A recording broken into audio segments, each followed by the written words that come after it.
liiskana gacadsan waxaan ku dhaaranayaa magaca ilaahay inaan daacad u noqdo dalka dadka iyo diinta inaan u hoggaansanaado dhammaan xeerarka ciidanka xoogga dalka Soomaaliyeed iyo xeerarka kale ee dalka u degsan inaan u fuliyo amarada madaxda hakasho la'aan inaan heegan iyo gaashaan u noqdo difaaca iyo horumarinta qaranka Soomaaliyeed inaan ku dhaqmo sharaf dhiiranaan iyo edeb waqti nabadeed iyo waqti colaadeed inaan xafido wax allaale wixii sirciidana inaan waxba ola kala harin dadaal iyo karti si aan uga dhowro baylaha iyo dayaca hubka qalabka iyo alaabooyinka kale ee la igu aaminay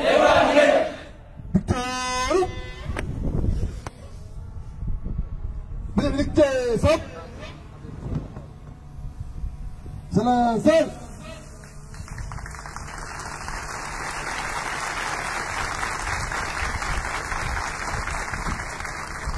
سلاسل حق الطبيعة دوجة صوت كرسو دب بالرجاع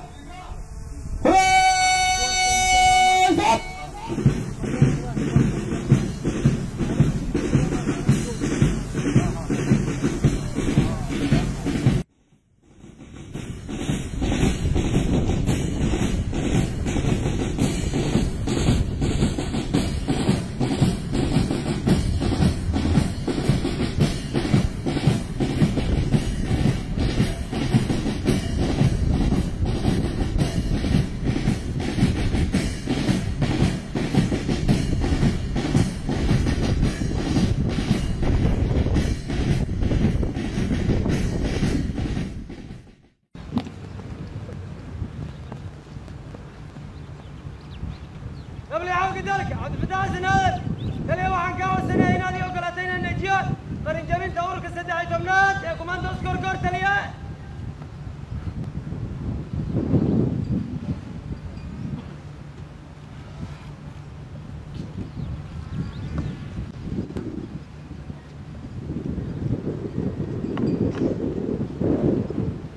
مساك يا القوي تليات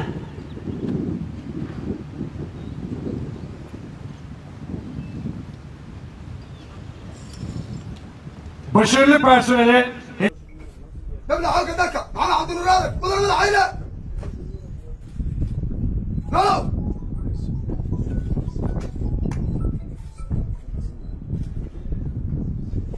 نبلع حلقة دكة حسن قاعد مضرب العيلة هلو دبل حوق دلخة خالد عمر فارح مدن مدحوينه لولو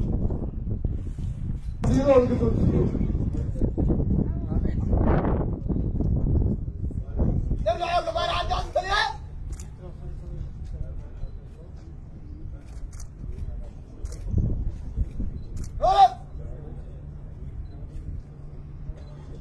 قبل حاجة ذلك علي حسن محمد تليات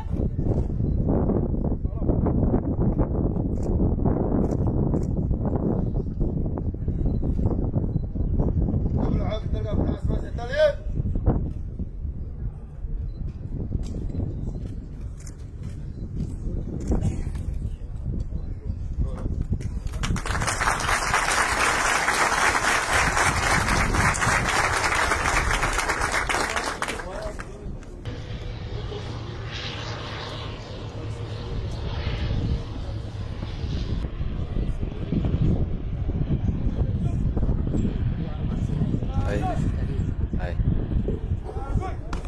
hediyelerini Genelkurmay Başkanı Tümgeneral İbrahim Şeyh Muhyiddin tarafından verilmesini arz ederim. waxaana taliyaha ciidanka xoogga dalka Soomaaliyeed sarreeyaha Ibrahim Sheikh Muhyiddin ka codsanaynaa inuu guddoonsiiyo hadiyadahooda.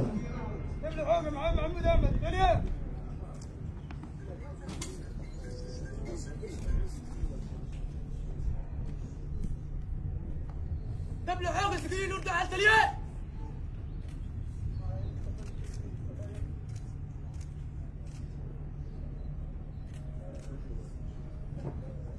دبل حوق جماعة دبل التلية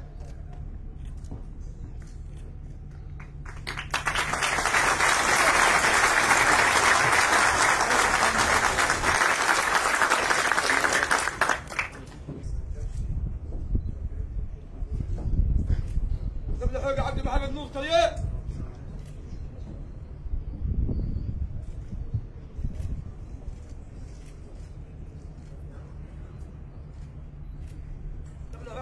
جمال سعيد احمد والتلية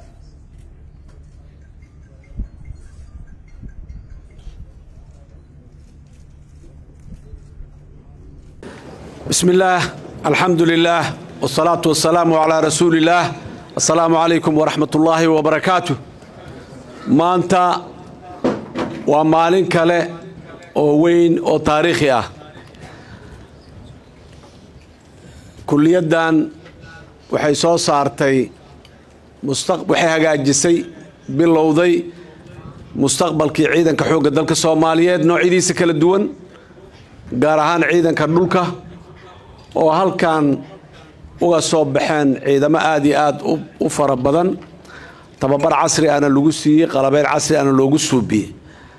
aad ayaan uga mahad celinaynaa garab istaaga walaalaha Turkiga ay nagu garab istaageen in aan mas'uuliyadeena qarannimo iyo mas'uuliyadeena caalami intaba aan qaadano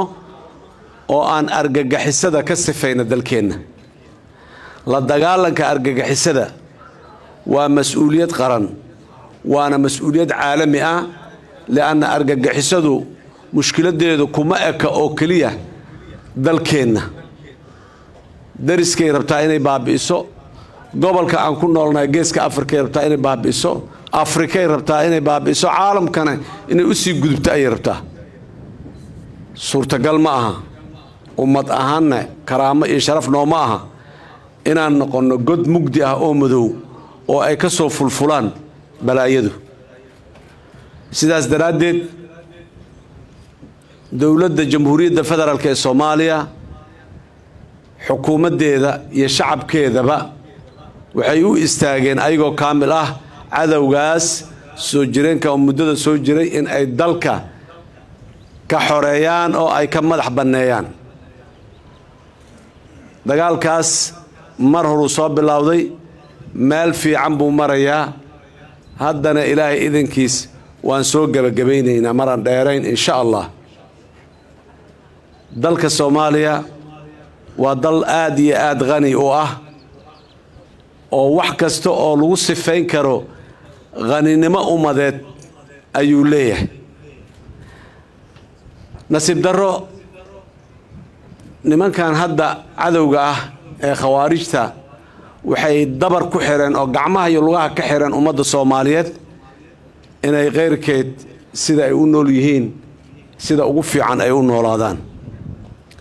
dalkeennu bar iyo bad iyo beerba waa leeyahay waxaan arkaynaa noo muuqdo oo nimcada ilaahayna siiyey ayay ka mid tahay waxaan noo qarsoon oo ilaahay maxaan ku raraa dhulka hoostiisa ama badaha guntooda oo noo dhigana waa noo dheeriyeen intii oo dhan inaan ka gaajeysnaano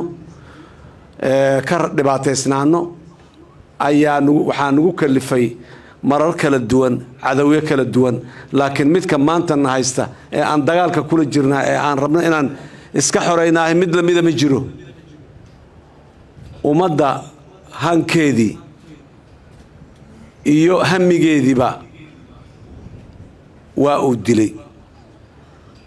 si ummaddan ay u baaba'do ummadda Soomaaliyeed boqolkiiba boqol muslimiinta ah in halka meel ay ka midaysan yihiin oo aanay ku kala qaybsanayn oo aanay qabiil ku lahayn oo deegaan ay ku lahayn oo ah diinta islaamka inay naga soo galaan waa cadaawad aad iyo aad u fog waay nimankaasi deegaano badan oo muddo dheer ay joogeen ayaa maanta xor ka ah waa ilaahay mahadii maanta muqdisho intaad ka safartay inaad maxaan ku rahaa dhul 100 kiiloomitir ah adigoo aan cabsanayn qarax ka cabsanayn argagax ka cabsanayn isbaaro iyo jidgooyo aan ka cabsanayn inaad maanta ummadda Soomaaliyeed ay mari karto qaybo badan oo kamid ah kuwa dhimanna waxaan u ballan qaadaynaa mar dhow ayaguna in ay si nabad ah dalkooda iyo deegaankooda ay ku deganaa doonaan oo ay ku joogi doonaan oo ay sharaftooda iyo karaamadooda iyo ilaasho doonaan khayraadka ilaahay ku manaystaan ay maxaan ku raadaay ay ka faa'iideysan doonaan waxa sharaftaas iyo karaamada ummadda ay leedahay soo celinaayo dhalinyaro waa idinka iyo kuwii idinka horeeyay oo walaalihiin ah idin la mid ka ahaa oo xeradan iyo xariyo kale la mid ah ka soo qalin jibiyay iyo kuwa berri dambe ka qalin jibin doona halkan dalka Soomaaliya dadkiisa waxa la yiri dharaadan lahayn dhaxanka ma celiyo dadkiisa ayaa u taagan oo sharafta iyo karaamada ay leeyihiin u soo celinayo horumarka caalamku uu hiigsadayna gaarsiinaya maanta taariikhdaas wanaagaas wadata oo quruxdaas wadata ayay ku suntan tahay aan rabaa dhalinyaro inaan mar kale idin sheego waxaa u soo istaagteen qofka bini aadamka hadiyada uu bixiyo midda ugu qaalisan inaad bixisaan hadiyad aan la iibi karin hadiyad aan qiimo joogin oo wax lagu bedelo karaa aanay jirin ayaad bixinaysaan waxaad u bixinaysaana waa dalkiina iyo dadkiina iyo diintiina iyo dawladdiina waa hadiyadaasi waa naftaada askari ka tirsan ciidanka xoogga dalka Soomaaliyeed markaan noqotay oo aad galabta halkan kitaabka quraanka gacanta aad ku saartay oo aad ku dhaaratay waxaad u taagan tahay dadkaaga iyo dalkaaga iyo diintaada iyo dawladdaadu inay xor noqdaan dhiigaagana ay ku noqdaan qiimi ka badan intaas oo qof bini aadan uu bixiyaa ma jirto waxaan rabaa inaan idin kala dardaarmo waxyaabaha qiimahaas aad u badan ee qaaliga ah xumayn kara waji xun u yeeli kara ceebayn kara inaad ka dhowrtaan askarigu iyo ciidanku macna kuma laha tira badnaan macna kuma laha qalab waaweyn oo ay wataan wuxuu macna ku leeyahay waxa uu aaminsan yahay iyo sida uu waxa uu aaminsan yahay oo daacad ugu noqdo oo ay ugu horeyso discipline kala dambeyn ismaqal amar kala qaadasho waa midaasa midda guushana keenta adiguna aad ku noqonaysid mid macna leh fawdo iska daba orod isdhagaysi la'aan isqadarin la'aan isdhowris la'aan in badan oo idin ka mid ahi xaalad noocaasa annagoo ku jirna ayay dhasheen ku soo dhex barbaareen xiise badan uma qabtaan aan qiyaasayaa maanta fawdo iyo maxaan ku yiraahdaa iyo xumaan sidaas daradeed waxaan leeyahay geesiyaasha Soomaaliyeedu waxa aad u dhaarato dhigaaga u bixinayso wadadaas aad ku keeni kartaa wadadaas inaad ilaaliso sharafti waxa garabkaaga ku dhagan eeg gabal yar oo mara ah oo midag blue ah ma ahan oo kaliya oo xidiga ku taalo waa astaan midaynayso kulminaysa lagu aqoonsanayo 20 milyan oo Soomaali ah ka badan adduunyada meel kasta hadaad soo istaagto oo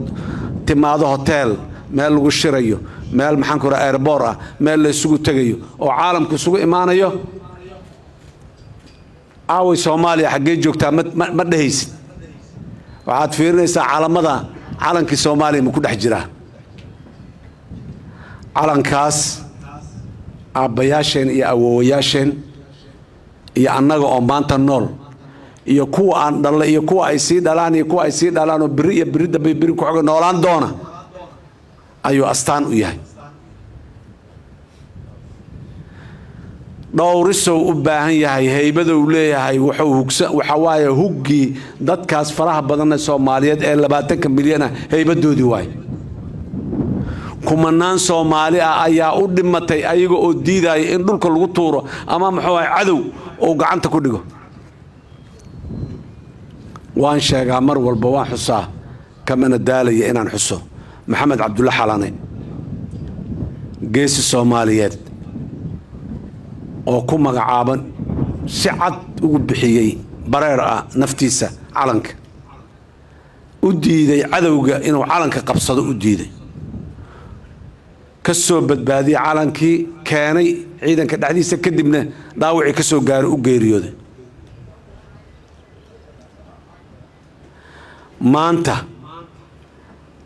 nimanaa diidan oo dhaayo waa mara muxuu ahay ay kuwa murtadiin ahoo aan diin lahayn ay leeyihiin war ma annaga aan diin lahayn mase ninkii qof Soomaali ah oo muslim ah oo ama qof muslim ah oo masaajidka dhex taagan sheekh caalim ah oo kutuba akhrinayo macallin dugsi quraan dhex fadhiyo kan inta u taga ku dilayo ma murtad ah masakaas muxuu ahay masaajidku lagu dhex dilay ee sharafta iyo karaamada ummadana iyo diintooda u taagnaa ee macallinka ahaa diin iyo dadnimo ogol ma jirto kumanaan kun oo qof oo Soomaali ah in si macna la'aan loo dilo maxay galabsadeen 14ka muxuu ahay October dadkii lagu laayay isgoyska Sooba maxay galabsadeen kuwii hoteelada kala duwan iyo maxaan ku raraa goobaha kala duwan ayagoo jooga loogu galay ee lagu dilay maxay galabsadeen kuwii jidka ayagoo marayo bastood gadaashiis inta laga yimid bastood loo qaatay lagu dhuftay lagu dilay maxay galabsadeen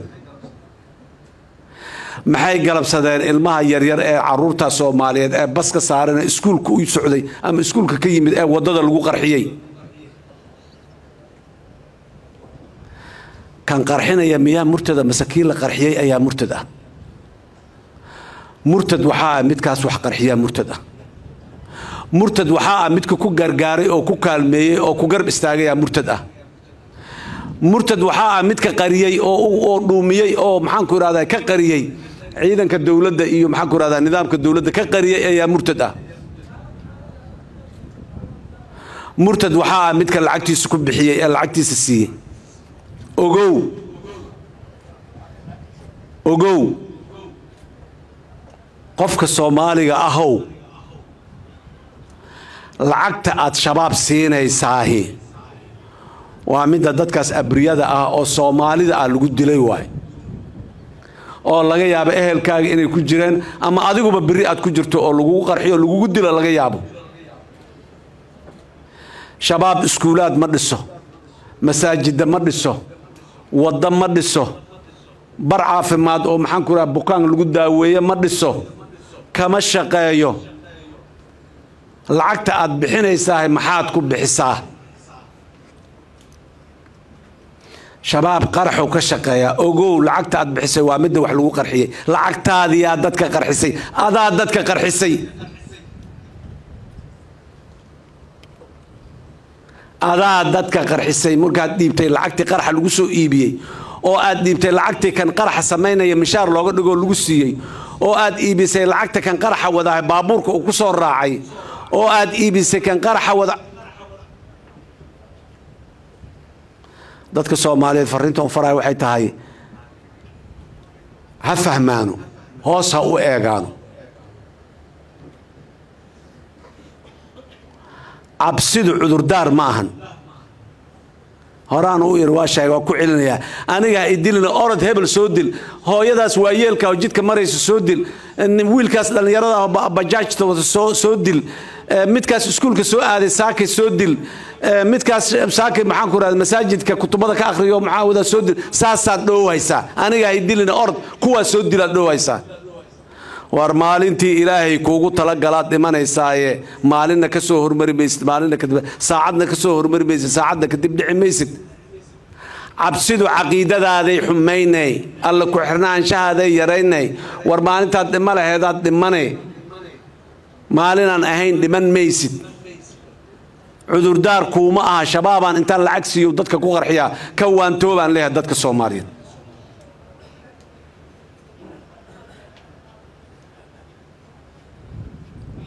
dhalinyaro waxaan idin leeyahay waxa aad doorateen lacagta yarta ee aad mushaar ahaan u helaysaan suuqaad ka heli karteen gaargacan haddaad qaadatood bakaaraha istaagtaad heli kartay bajaaj haddaad wadood magaalada ku dhex shaqaysataad ka heli kartay laakiin intaad iska soo dhaaftay oo timidaad tiri aniga naftayda dhiiggayga waxaan u bixinayaa dalkayga iyo dadkayga iyo dawladayda iyo diintayda qadiyad weyn oo aad iyo aad u qiimi badan waay qadiyadaasi yaanay si aan macno lahayn oo nacasnimo ah oo maangaabnaan ah yay kaaga hallaabin ilaali kan ku dheelayana ka celi muunad ama mithaal u noqda dhalinyarada kale ee Soomaaliyeed ha la idinku daysado kuwa lagu daysado la tilmaamo noqda leeyahay ururka sidaa ahaa ee meel hebel ka dagaalamay ee goob hebel guusheedii joogay ee meel hebel calanka Soomaaliyeed ka taagay kuwa la yiraahdo oo lagu daysada noqda hadii aan la yiraahdo dhalinyaro guul iyo khayr iyo wanaag ayaan idin rajaynayaa maanta xerada Turksom ayaan ku kulannay waxaan rajaynayaa ilaahay idinkiis